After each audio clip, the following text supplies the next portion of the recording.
العلم نور، العلم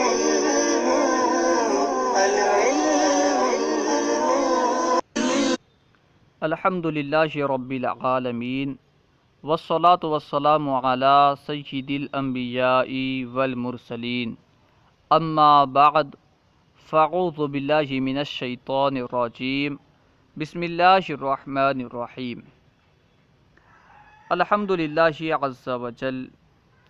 ہم قواعد فقہیہ پڑھ رہے ہیں کیونکہ قواعد فقہیہ کے ذریعے سے وہ مسائل جن کا ذکر صراحتاً کتابوں میں موجود نہیں ہے اور نئے پیش آنے والے مسائل کا حکم معلوم کیا جا سکتا ہے، اسی وجہ سے ہم قواعد فقہیہ پڑھ رہے ہیں۔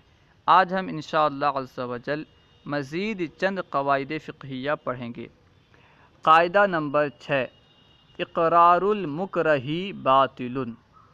ترجمہ: مجبور کا اقرار باطل ہے، یعنی اگر کوئی مجبور کچھ اقرار کرتا ہے تو اس کا اقرار باطل ہے۔ مجبور سے مراد جسے اقرار کرنے میں مجبور کیا گیا، اقرار کرنے کے بارے میں جسے مجبور کیا گیا، اور بندہ مجبور ہو کر اگر کسی چیز کا اقرار کر رہا ہے تو اس کا یہ اقرار باطل ہے۔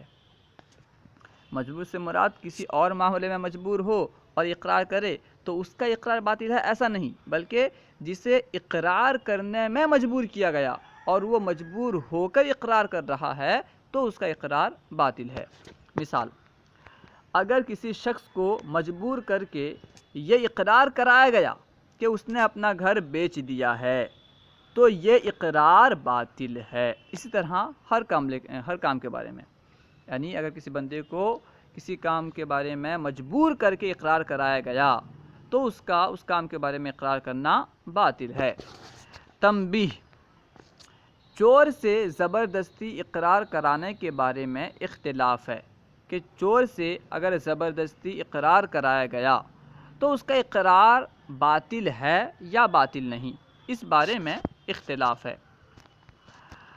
قاعدہ نمبر 7، امور المسلمین علی السداد حتی یظہر غیرہ۔ ترجمہ: مسلمانوں کے کاموں کو اچھائی پر محمول کیا جائے گا جب تک کہ اس کا غیر ظاہر نہ ہو جائے، یعنی جب تک مسلمانوں کے کاموں میں بھلائی کے علاوہ کوئی دوسرا پہلو ظاہر نہ ہو جائے تو مسلمانوں کے کاموں کو بھلائی پر ہی محمول کریں گے۔ مثال: اگر کسی شخص نے 1 درہم و دینار کو 2 درہم و دینار کے عوض بیچا، یعنی 1 درہم 1 دینار ایک طرف ہے اور دوسری طرف 2 درہم اور 2 دینار ہیں۔ اگر کوئی بندہ 1 درہم اور 1 دینار کو 2 درہم اور 2 دینار کے عوض بیچا تو اس کی بیع باطل قرار نہیں دی جائے گی، حالانکہ حدیث پاک میں ہے لا تبیعوا الدرہم بالدرہمین، 1 درہم کو 2 درہم کے بدلے نہ بیچو۔ لیکن اگر کوئی بندہ 1 درہم 1 دینار کو 2 درہم 2 دینار کے بدلے بیچ رہا ہے تو اس کی اس بیع کو باطل قرار نہیں دیں گے۔ کیوں نہیں دیں گے؟ بلکہ ایک جنس کو دوسری جنس کی طرف پھیر کر عقد کو صحیح قرار دیا جائے گا، یعنی 1 درہم کے عوض 2 دینار اور 1 دینار کے عوض 2 درہم، ٹھیک ہے؟ یعنی درہم کے عوض 2 دینار کر دیں گے اور دینار کے عوض 2 درہم کر دیں گے، ٹھیک ہے؟ دونوں میں جو جنس ہے جنس کو بدل دیں گے، جنس سے درہم کو جنس سے دینار کے عوض کر دیں گے اور جنس سے دینار کو جنس سے درہم کے عوض کر دیں گے، جنس بدل دیں گے تو اس طرح ربا لازم نہیں آئے گی، یعنی سود نہیں ہوگا۔ سود تو تب ہوگا نا کہ جب کہ جنس اور قدر دونوں پایا جائے، ٹھیک ہے؟ تو ہم نے جنس کو بدل دیا، جنس کا متحد ہونا نہیں پایا گیا، تو ایک جنس کی دونوں چیز پائے ہی نہیں گئے تو اس لیے ربا ہوگا ہی نہیں۔ اس کو بیان کر رہے ہیں کہ اگر کسی شخص نے 1 درہم و دینار کو 2 درہم و دینار کے عوض بیچا تو اس کی بیع باطل قرار نہیں دی جائے گی، بلکہ ایک جنس کو دوسری جنس کی طرف پھیر کر عقد کو صحیح قرار دیا جائے گا، یعنی 1 درہم کے عوض 2 دینار اور 1 دینار کے عوض 2 درہم۔ ہاں، اگر بائع یعنی بیچنے والا خود وضاحت کر دے کہ درہم درہم کے عوض اور دینار دینار کے عوض ہے تو اب بے یقیناً فاسد ہو جائے گی۔ اگر بائع بیچنے والا خود کہے کہ جو دینار ہے یہ دینار کے عوض ہے، درہم درہم کے عوض ہے، تو اب بے باطل ہوگی، کیونکہ یہاں پہ جنس و قدر پایا جا رہا ہے اور یہاں پہ کمی بیشی پائی جا رہی ہے۔ ایک درہم کو 2 درہم کے بدلے بیچا جا رہا ہے اور ایک دینار کو 2 دینار کے بدلے بیچا جا رہا ہے، جو کہ فاسد ہے۔ حدیث پاک میں سے منع کیا گیا، لا تبیعوا الدرہم بالدرہمین، ٹھیک ہے۔ لیکن اگر وہ یعنی بائع وضاحت نہ کرے تو ہم اس کے کام کو بھلائی پر محمول کرتے ہوئے کیا کریں گے، جنس بدل دیں گے، یعنی جنس سے درہم کو جنس سے دینار کے بدلے اور جنس سے دینار کو یعنی دینار کو درہم کے بدلے مان کر عقد کو بیع کو صحیح قرار دیں گے۔ قاعدہ نمبر 8، الایمان مبنیۃ علی الالفاظ۔ ایمان یمین کی جمع ہے جس کا معنی ہے قسم۔ الایمان مبنیۃ علی الالفاظ، اسے ایمان پڑھنا ہے، ایمان نہیں پڑھنا، ٹھیک ہے۔ الایمان مبنیۃ علی الالفاظ، ترجمہ قسموں کا دار و مدار الفاظ پر ہوتا ہے، قسموں کا دار و مدار الفاظ پر ہوتا ہے۔ جیسے الفاظ سے قسم کھایا وہ الفاظ کا اعتبار ہوگا، ویسے ہی الفاظ کا اعتبار ہوگا۔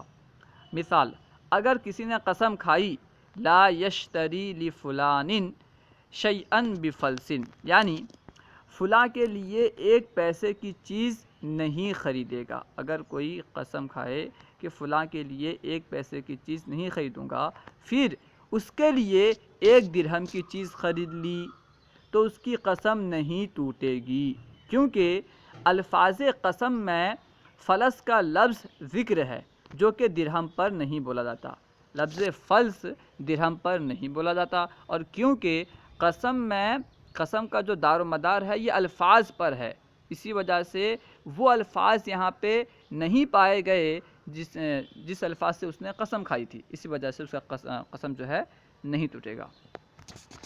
قاعدہ نمبر 9، الحقیقۃ تترک بدلالۃ الحال وتترک بدلالۃ الاستعمال والعادت۔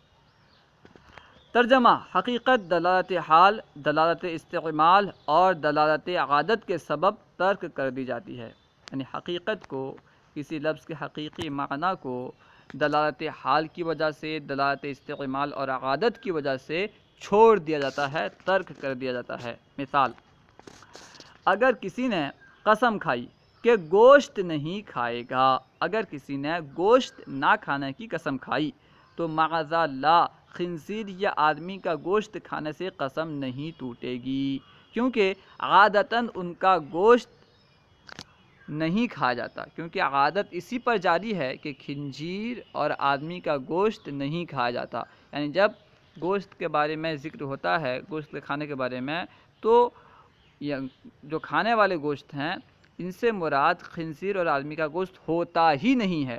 عادتاً جب ہم کھانے کے بارے میں گوشت کا ذکر کرتے ہیں تو گوشت سے مراد خنزیر اور آدمی کا گوشت نہیں ہوتا، اسی وجہ سے اگرچہ اس نے یہ قسم کھائی تھی کہ میں گوشت نہیں کھاؤں گا، مطلقاً اس نے قسم کھائی تھی کہ میں گوشت نہیں کھاؤں گا، اور وہ خنزیر یا آدمی کا گوشت کھا لے تو اس کی قسم نہیں ٹوٹے گی۔